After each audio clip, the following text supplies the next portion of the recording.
नमस्कार साथियों, हिंदी नेटशाला चैनल में आप सभी का पुनः हार्दिक अभिनंदन है। आप सभी जानते हैं अपने इस चैनल पर हम हिंदी की उच्च स्तरीय प्रतियोगी परीक्षाओं की तैयारी करते हैं और इसी क्रम में यूपीएचईएससी उत्तर प्रदेश असिस्टेंट प्रोफेसर की तैयारी हेतु हम पढ़ रहे हैं गोरखवाणी। गोरखवाणी पीताम्बर बर्थवाल जी द्वारा संपादित है और इसकी पद संख्या 1, 6, 7, 9, 11, 12, 14, 15, 17, 28, 30, 32, 33, 36, 46, 51, 52, 54, 55, 57, 68, 69, 119, 123 और 153 यह आपके सिलेबस में निर्धारित है। एक बार पुनः आप अपने सिलेबस से मिलान कर लीजिएगा तो इन सभी पदों का अर्थ, इनसे संबंधित कठिन शब्दावली और इनकी व्याख्या को आज के इस वीडियो में हम देखेंगे। इसको प्रारंभ करने से पहले कुछ गोरखवाणी से संबंधित बातें, ये बिल्कुल सरल हैं और बहुत लंबी चौड़ी नहीं इन्होंने व्याख्या की है, छोटे छोटे सरल रूप में समझाया है। लेकिन इसको समझने से पहले गुरु गोरखनाथ की जो मत प्रणाली है उसको आप समझिए। गुरु गोरखनाथ जी ने जो लिखा है किस आधार पे लिखा है, क्योंकि वैसे देखा जाए तो गगन का अर्थ आप लगाते हैं आकाश, लेकिन यहाँ नहीं होगा, यहाँ हो जाएगा ब्रह्मरंध्र। तो ये सारी बातें 1-2 मिनट में आपको व्याख्या करूंगी भूमिका के रूप में और उसके बाद हम इसके सरल अर्थ को समझेंगे। गोरख का अर्थ होता है ब्रह्मलीन आत्मा होने के कारण, ब्रह्मलीन आत्मा होने के कारण स्वयं ब्रह्म, उसे आप गोरख कहेंगे। क्योंकि अब वो आत्मा और परमात्मा जब ज्ञान हो जाता है तो आत्मा परमात्मा एक हो गए, अब वह ब्रह्म में लीन स्वयं आत्मा कौन है? गोरख है। देखिए, आपने जब हिंदी साहित्य का इतिहास हम पढ़ते हैं, सिद्धों नाथों के विषय में जब जानते हैं तब क्या कहते हैं, आपने इसके अलावा यह कथन भी सुना होगा, अहम ब्रह्मस्मि, मैं ही ब्रह्म हूँ। और जोई जोई पिंडे सोई ब्रह्मण्य, जो हमारे शरीर में है वही ब्रह्मांड में है। कहने का तात्पर्य है, हम सब जानते हैं कि हमारा यह भौतिक शरीर 5 महाभूतों से मिलकर बना है और उन्हीं से ये संपूर्ण सृष्टि और ब्रह्मांड भी बना है। ऐसे में जो इस ब्रह्मांड में व्याप्त शक्ति है वही शक्ति हमारे इस पिंड में भी व्याप्त है, बस हम अज्ञान के कारण उसे ढूंढ नहीं पाते। जैसा कबीर ने कहा है ना, कस्तूरी का मृग जो फिर ढूंढे घास, कस्तूरी कुंडल बसे, है ना। तो वो कस्तूरी, वो परम ब्रह्म कहाँ है? हमारे इस शरीर के अंदर है, लेकिन उसे हम बाह्य जगत में ढूंढते फिर रहे हैं। क्यों? ज्ञान के अभाव के कारण। अब आपका ये पहला ही देख लें तो इसमें देखिए कैसा है वो परम ब्रह्म। अब यहाँ पर सगुण रूप वाले तो मूर्ति पूजा वाला तो ये सिस्टम है नहीं, नाथों सिद्धों में तो निर्गुण मार्गी हैं ये। अब आप ये सोच दो कि वो परम ब्रह्म के सिर पे मोर मुकुट धारण है, या वो हाथ में धनुष लिए हुए हैं, या शिव जी की तरह उनके ऐसे नेत्र हैं, ब्रह्मा की तरह, ये सब चीजें इनके यहाँ नहीं चलेंगी, निर्गुण मार्गी हैं यह। तो कैसा है? अगम अगोचर। परम ब्रह्म को इन सिद्धों योगियों ने अपने गुरु के द्वारा जो मार्ग बताया गया, जो साधनाएं बताई गई, उनके द्वारा इन्होंने उस परमात्मा का साक्षात्कार किया। और गोरखनाथ तो अपने गुरु से भी आगे निकल गए अपनी साधना बल के कारण।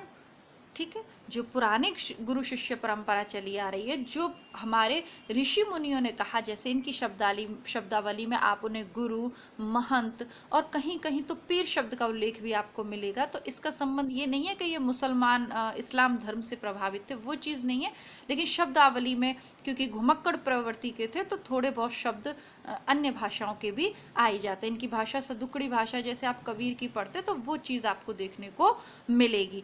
अब जैसा मैंने कहा कि किसी चीज़ को समझे बिना सीधे उसका अर्थ कर लेना कि भाई पेपर में तो अर्थ, आप इनका अर्थ निकाल ही नहीं पाओगे जब तक आप इन चीज़ों को नहीं समझोगे। इसके अलावा आपका मूलाधार चक्र है, कुंडलिनी जागरण, ये सब आपको इन पदों में देखने को मिलेगा। अनहदनाद, अनहदनाद क्या है? जब आप ईश्वर का जो वास्तविक स्वरूप है उससे परिचय पा लेते हैं, जब आपका अपने अंतर्मन में व्याप्त परम ब्रह्म से साक्षात्कार हो जाता है, तो जो स्वर निकलता है, जो संगीत निकलता है, जो ध्वनि, जो आपका अंतःकरण एकदम झंकृत होता है, उसे कहते हैं अनहदनाद। जिसको अनहदनाद जो सुन लेता है ना अपने अंदर का, फिर उसे दुनिया की कोई चीज़ परेशान नहीं कर सकती। अब यहाँ पर यह आवश्यक नहीं है कि वो गेरुआ वस्त्र धारण करा व्यक्ति ही सुन पाएगा, नहीं।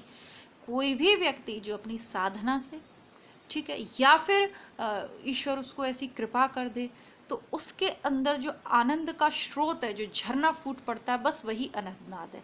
ये योगियों की भाषा है। अब योगियों की भाषा, क्योंकि योगियों ने तो वो साक्षात्कार किया, तो वो शब्दावली उनके काव्य में आएगी। आइए प्रारंभ करते हैं। पहला, वसती न शून्यम शून्यम न वसती अगम अगोचर ऐसा। कैसा है वो अगम, जिसे आप जिसके आप पास आप पहुंच नहीं सकते, जो अगम में, जहां तक पहुंचा नहीं जा सकता, जिसे प्राप्त नहीं किया जा सकता। अगोचर, गो यानी इंद्रियां, गोचर यानी देखना, गो यानी इंद्रिया, जो आप इंद्रियातीत है, जो आपकी इंद्रियों से परे है, आप उसे छू नहीं सकते, पकड़ नहीं सकते, है ना। आप अपनी इंद्रियों से ग्रहण ही नहीं कर सकते, क्योंकि हमारे चारों ओर तो माया का फेरा है। उसके बाद हमारी इंद्रियां उस माया के पहरे को तोड़कर कैसे जा पाती, नहीं जा पाती। तो अगम है, अगोचर है। यहाँ पर शून्य बस्ती 4 बार आया है, 2 बार शून्य। देखिए, शून्य अर्थात अभाव, जहाँ कुछ नहीं है वहीं तो शून्य लगाओगे। बस्ती यानी भाव, जहाँ सब रह रहे हैं। वसती न शून्यम, ना तो वहाँ बसावट है, ना ही वहाँ पर खालीपन है। आकाश भी नहीं है, शून्यम यानी आकाश की शब्दावली, आकाश भी लिखेंगे आप। ना तो वो आकाश है यानी खाली है, ना वो बस्ती है, ना आपके जैसे ये जो बसावट है ऐसा। यानी ईश्वर का रूप कैसा है? ईश्वर अगम है, अगोचर है, वह न तो आकाश है, ना वह बसती है, ना वहाँ अभाव है, ना ही वहाँ पर भाव है। गगन शिशिर मही बालक बोले। गगन शिशिर, ये जो ब्रह्मरंध्र है आपका, गगन शिशिर, गगन मंडल क्या है आपका, जो ब्रह्मरंध्र है। मही बालक बोले, बालक कौन है? आत्मा।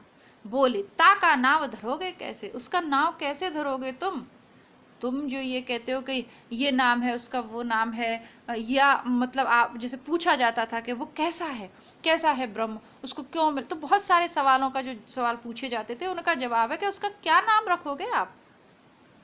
ये तो गगनशिर, जब ब्रह्मरंध्र में, जैसा मैंने आपको बताया, जब कुंडलिनी जागृत होती है, या सरल अर्थों में जब समझे कि आपको मान लीजिए परमेश्वर मिल गए, तो बालक बोले। बालक कैसा होता है? छल कपट से रहित होता है। साधक कैसा होता है? छल कपट से जो रहित साधक है, जो कहते हैं ना अपने प्रेम मार्गी भक्ति में सरल शब्दों में कि जो छल कपट से रहित है ना, मोह छल छिद्र नेक नहीं भावा, उसको जब मिलते बालक, आत्मा रूपी जब बालक रोता है ना, बोलता है, आवाज लगाता है, जब ये आत्मा पुकारती है ना उसको, ईश्वर को, मतलब पूरी शक्ति लगा के, विकल होकर जब पुकारते हैं प्राण के, अब तुम्हारे बिना गुजारा नहीं हो पाएगा, तब वो आपको अपना एहसास आपके अंदर करवाता है। ब्रह्मरंध्र में आपके क्या होता है? आनंद का झरना फूट पड़ता है। आप उसका नाम कैसे धरोगे? क्या नाम दोगे आप उसे? उसका तो कोई नाम ही नहीं है, क्योंकि वो कैसा है? अगम अगोचर है, शून्य है, आकाश है, बस्ती है, न शून्य है न भाव है, उसमें ना अभाव है किसी चीज का। वो तो इन सब से परे परम शक्ति है, उसका नाम कैसे धरोगे? ठीक है, ब्रह्मरंध्र में जब आपका बालक आत्मा रोवेगी, ब्रह्म का साक्षात्कार जब हो जाएगा, तब भी आप उसका नाम नहीं रख पाओगे। कैसे रख पाओगे? आगे बढ़ते हैं। वेदे न शास्त्रे कतेवे न कुराणे पुस्तके न वंचा जाई। कैसा है? ना तो उसका वेद में ही बखान आ सकता है, न शास्त्रों में आ सकता है, न कतेबे जितने भी धर्म ग्रंथ हैं उनमें भी नहीं हो सकता, न कुराने किताबें आपकी बाइबल मतलब जितने भी धर्म ग्रंथ उनमें भी नहीं हो सकता, न कुरान में हो सकता है, न पुस्तक न बाँचा जाई। बाँचना कहते हैं ना, बाँचना, अपनी ग्रामीण भाषा में तो बाँचना ही कहते हैं। पुस्तक बाँच ले, अखबार बाँच दे भाई, तो पुस्तक ना बाँचा जाए, उसे पुस्तकों में नहीं बाँचा जा सकता।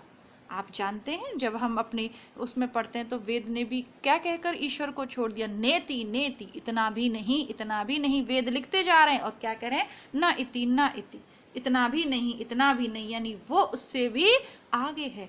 तो न वेदों में, न शास्त्रों में, न धर्म ग्रंथों में, न कुरानों में, न पुस्तकों में ही उसे पढ़ा जा सकता है।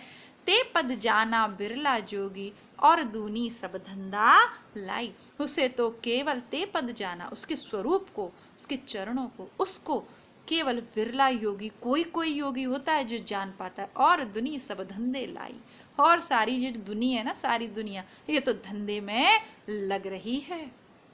सारी दुनिया धंधे, कहते हैं ना, क्या गोरख धंधे में पड़ गए, कहते हैं ना अपनी आम भाषा की शब्द में, क्या आज गोरख धंधे में पड़ गए। गोरख धंधा ही खत्म नहीं होता दुनियादारी का। तो उसको तो कोई बिरला योगी जान पाता है, बाकी सब दुनियादारी तो धंधे में लगी हुई है। है ना, छल कपट कर रहे हैं और ये सोच रहे हैं कि ईश्वर का नाम लेंगे तो सारे पाप नष्ट हो जाएंगे। कोई कोई ईश्वर के नाम पे कमा रहा है ना। पंडित हैं, उन्होंने जो सिद्ध योगी थे, बाद के सिद्ध योगियों ने उसको समझा ही नहीं, देवदासी प्रथा आ गई, मतलब बहुत सारी कुरीतियाँ आ गई। उन्होंने क्या करा, सब ने ईश्वर को एक धंधा बना लिया, अपनी कमाई का जरिया बना लिया, जीविकोपार्जन का जरिया बना लिया, और उस परम ज्ञान से वो वंचित रह गए, जिसको कि वो परम ज्ञान किसको मिलता है, कोई कोई विरला योगी है जो उस परम ज्ञान को प्राप्त कर रहा है। बाकी सबके लिए तो ईश्वर क्या रह गया, धंधा हो गया। या फिर आप ये भी कह सकते हो कि दुनिया सब धंधे लाई, बाकी दुनिया तो भारी धंधों में लग रही है, अंदर वाली ईश्वर प्राप्ति से दूर हो गई। आगे देखते हैं। हसीबा शेलीबा रहीबा रंग, क्या कह रहे हैं, हसीबा हसीए, शेलीबा, यहाँ पे खेलीबा, शे को खे के अर्थ में पढ़े आप, खेलीबा रहीबा रंग, मस्त रहिए, हंसिए खेलिए मस्त रहिए, काम क्रोध ना करिबा संग, काम का और क्रोध का संग नहीं करना है, न तो आपको काम वासना से युक्त होना और न किसी पर क्रोध करना है, ये ईश्वर प्राप्ति के मार्ग हैं। हसीबा सेलिबा गाइया गीत, हंसिए खेलिए और गीत गाइए, दृढ़ करी राशि अपना चित, लेकिन अपना जो चित्त है, चित यानी अपना जो चित्त है, राशि यानी राखी, ख पढ़ लीजिएगा आप, मतलब पढ़ लीजिए से मतलब यहाँ शब्दावली मैंने आपको पूर्व में का थोड़ी अलग है। दृढ़, अपने चित्त को दृढ़ करके राखिए, खूब हंसिए, खूब खेलिए, खूब पढ़िए, खूब गीत गाइए, खूब मस्ती करिए, लेकिन काम वासना और क्रोध दोनों पर विजय प्राप्त करके रखिए, दृढ़ करके रखिए अपने चित्त को, कि कोई भी सुंदर से सुंदर चीज आ जाए, हमारा चित्त उसकी तरफ नहीं जाएगा, काम से आकर्षित नहीं होगा। कुछ भी हो जाए हमें क्रोध नहीं करना है छोटी छोटी बातों पर। यदि ईश्वर हमारे अनुकूल स्थिति प्रदान कर रहा है, बहुत अच्छी बात है, प्रतिकूल भी कर रहा है तो हरी इच्छा जानकर उसे भी स्वीकार करना है। मार्ग इनका एक है, मार्ग बहुत सारे हैं, लेकिन बात सब में घूम फिर कर एक ही कही जाती है। आगे देखते हैं, 9वें नंबर का देख लेते हैं। समझ में आ रहा हो तो वीडियो को लाइक कर दीजिएगा, क्योंकि आप लोग पूरा वीडियो देखने के बाद भी लाइक नहीं करेंगे, है ना। पता नहीं आप लोगों को ऐसा क्यों लगता है कि लाइक करने से आपका कुछ घट जाएगा। बहुत से विद्यार्थी ऐसे हैं जो चैनल पे आ रहे हैं, चैनल से पढ़ रहे हैं, प्लेलिस्ट से तैयारी कर रहे हैं, लेकिन अभी तक भी चैनल को सब्सक्राइब नहीं किया है। तो देखिए, मैं आपको बता दूं कि आपके सब्सक्राइब करने से आपके खाते पर कोई प्रभाव नहीं पड़ता है, बस हमें अच्छा मोटिवेशन मिलता है कि इतने सारे लोग देख रहे हैं, तो चलो और भी अच्छे वीडियोज़ बनाएं या और नई सामग्री या और नई बुक्स आपके लिए खरीदें, आपके लिए उपलब्ध करवाएं। इसके अलावा हमारे 2 चैनल हैं, हिंदी नेटशाला, हिंदी, इसके अलावा से मतलब हिंदी नेटशाला तो है, इसी का दूसरा चैनल है हिंदी बुकशाला। वहाँ भी आपको असिस्टेंट प्रोफेसर के लिए बुक्स मिल जाएंगी। जितने भी आपके नाटक, निबंध, कहानियाँ, उपन्यास और रचनाएं लगी हुई हैं, वो सब आपको हिंदी नेटशाला और हिंदी बुकशाला की प्लेलिस्ट में मिल जाएंगी। तो कृपया करके आप हिंदी नेटशाला और हिंदी बुकशाला दोनों चैनल्स को सब्सक्राइब करें, ऑल घंटी के साथ ऑल वाला ऑप्शन दबाएं, क्योंकि डेली नोटिफिकेशंस जो वीडियो डाली जाएंगी, नोटिफिकेशंस आएंगे, सबसे पहले आपके पास आएंगे। छोटे छोटे सरल वीडियोस के माध्यम से भी मैं तैयारी करा रही हूँ। अब 1-1, 2-2 मिनट की वीडियोस भी आपके रहेंगे, जिनमें आपके लिए उपयोगी कथन और पंक्तियाँ आपके सिलेबस से मैं डालती रहूँगी।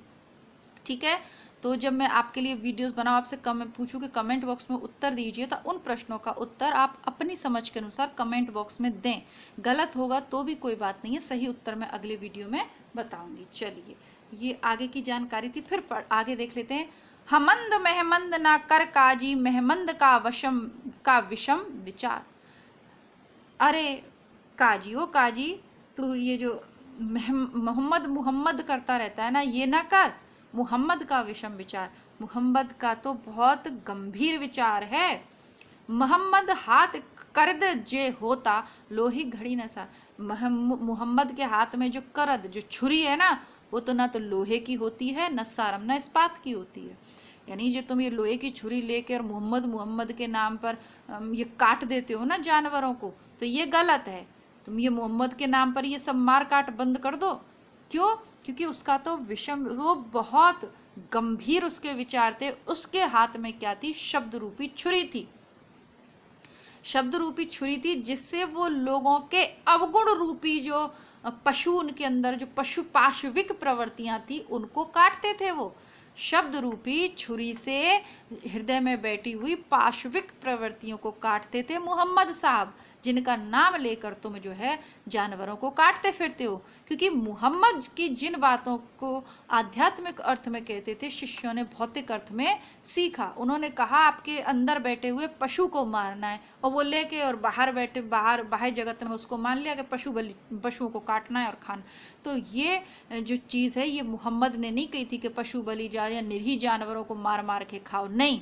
उन्होंने तो आंतर में बैठे हुए पशु को मारने की बात की थी, लेकिन उनके आध्यात्मिक अर्थों को शिष्यों ने बाह्य अर्थ में जाना और फिर उनको जो है पीढ़ी दर पीढ़ी हस्तांतरित किया और वो प्रथा बन गई। आगे देखेंगे। आज थोड़े कम क्वेश्चन हम इसलिए कर पाएंगे क्योंकि आज इससे रिलेटेड हमने बहुत सारी चीज़ें समझी हैं। कल के जो वीडियो आएगा उसमें और ज़्यादा हम इसमें पद कर पाएंगे। नाथ कहता सब जग नाथ्या गोरस कहता गोई। नाथ कहता, बाहर से हम लोग क्या कहते हैं, नाथ हम कहता सब जग, हे नाथ नाथ पर है ना, दीनानाथ दीन बंधु जो भी है, नाथ नाथ कहते हुए सब जग नाथ्या, सब बाह्य अर्थ सब जग नाथ्या होता है। एक होता है नाथ नाथ ना, कृष्ण भगवान ने कालिया की नाथ लिया था ना, मतलब वश में कर लेना।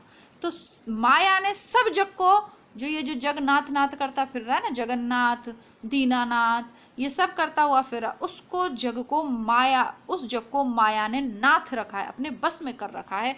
गोरस कहता कोई, है ना, गोरख कहता गोई।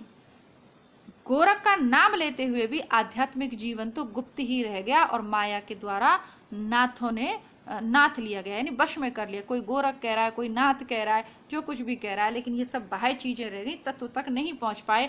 कलमा का गुरु मोहम्मद होता पहला मुँह वसे। अरे जो कलमा कहने वाला गुरु मुहम्मद है ना, पहले मुँह वसोई, वही सबसे पहले माया ने आकर्षित किया, उसको भी माया ने अपने वशीभूत कर लिया। पहले गुप्त आध्यात्मिक जीवन को जगाने वाला जो तत्व है वो तो उसका तो अंत हो गया, है ना।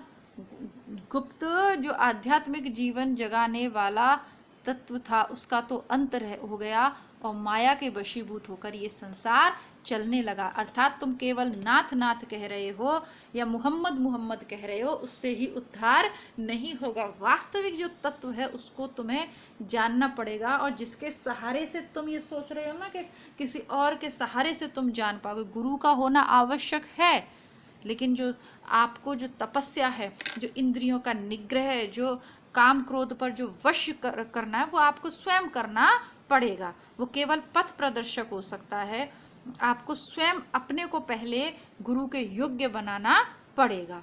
ठीक है, तो इसके आगे का वीडियो शीघ्र ही मैं आपके समक्ष प्रस्तुत करूंगी। तब तक के लिए नमस्कार, धन्यवाद। वीडियो कैसा लगा कमेंट बॉक्स में ज़रूर लिखिएगा, और अपने पूरी तैयारी के लिए आप दोनों चैनल से जुड़े रहिएगा। नियमित प्रैक्टिस सेट व्याख्या सहित प्रस्तुत हो रहे हैं, उनको ज़रूर देखें। धन्यवाद।